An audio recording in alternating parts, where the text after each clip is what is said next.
Mais c'est qui Aya Nakamura ? Après avoir fait un retour dans le passé avec ma vidéo sur le père de la chanson française moderne, Charles Trenet, revenons maintenant dans le présent pour cette deuxième vidéo spéciale JO.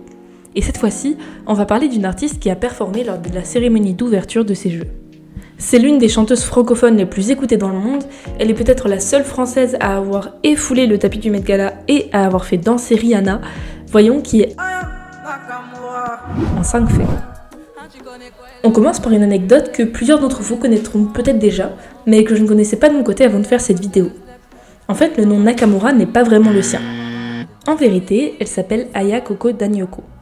Alors dans ce cas, d'où vient le nom Nakamura ?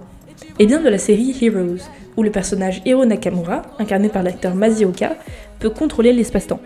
En gros, la chanteuse aimait beaucoup ce personnage, et elle s'est tout simplement dit « Bah j'aime bien cette série, j'aime bien ce personnage, donc pourquoi pas le mettre dans mon nom d'artiste finalement ».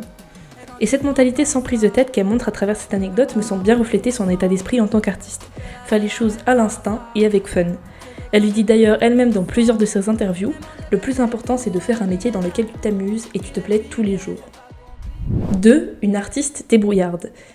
En fait, à ma grande surprise, au moment de mes recherches et peut-être à la vôtre, j'ai appris qu'Aya Nakamura n'avait pas de manager. Ce qui me semble quand même assez rare lorsqu'on a un artiste connu.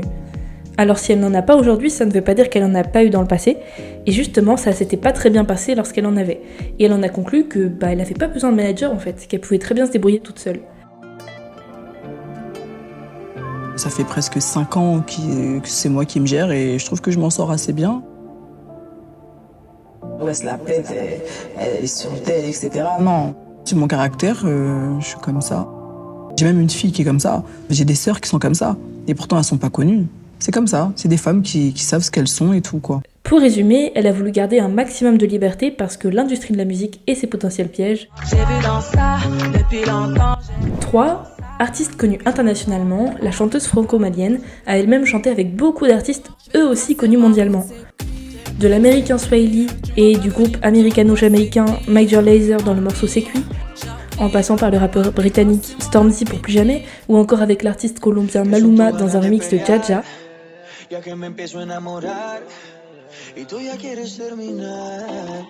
Aya Nakamura n'a pas hésité à collaborer avec de nombreux artistes depuis le début de sa carrière.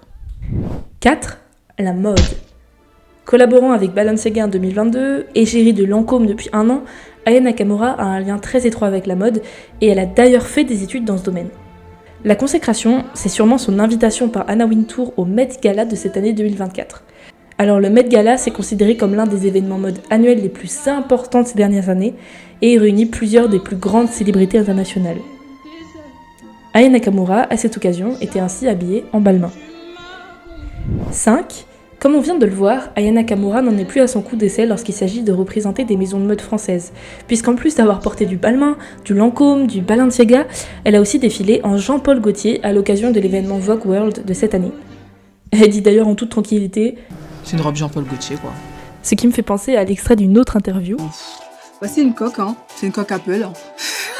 Bon, pour revenir sur mon anecdote de base, oui, afin de chanter pour la cérémonie d'ouverture des JO, Aya Nakamura avait déjà chanté pour représenter la France à l'occasion de ce défilé de Vogue World qui avait lieu peu de temps avant l'ouverture des Jeux et qui mettait justement en avant le sport et la mode à la française avant le début des Jeux. La chanson qu'elle chante, Fly, est réimaginée dans une version orchestrale qui débute après une version épique d'Around the World des Daft Punk et sur les airs de la Gymnopédie numéro 1 du compositeur français Erik Satie. On est liés, je le comprends. Je vais plus perdre le temps. Si j'ai des doutes, serre-moi plus fort encore. Et maintenant, voici un extrait de sa chanson à travers ma reprise.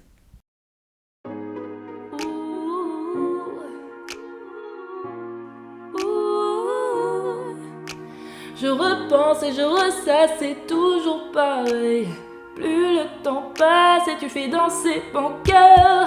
Comme un oiseau je veux fly. On est connectés. Tu ressens, je ressens toutes ces vibes. On est connectés. J'ai comme un temps et nuage. Faut que jamais ça s'arrête. Tu ressens, je ressens. sans toutes ces phrases.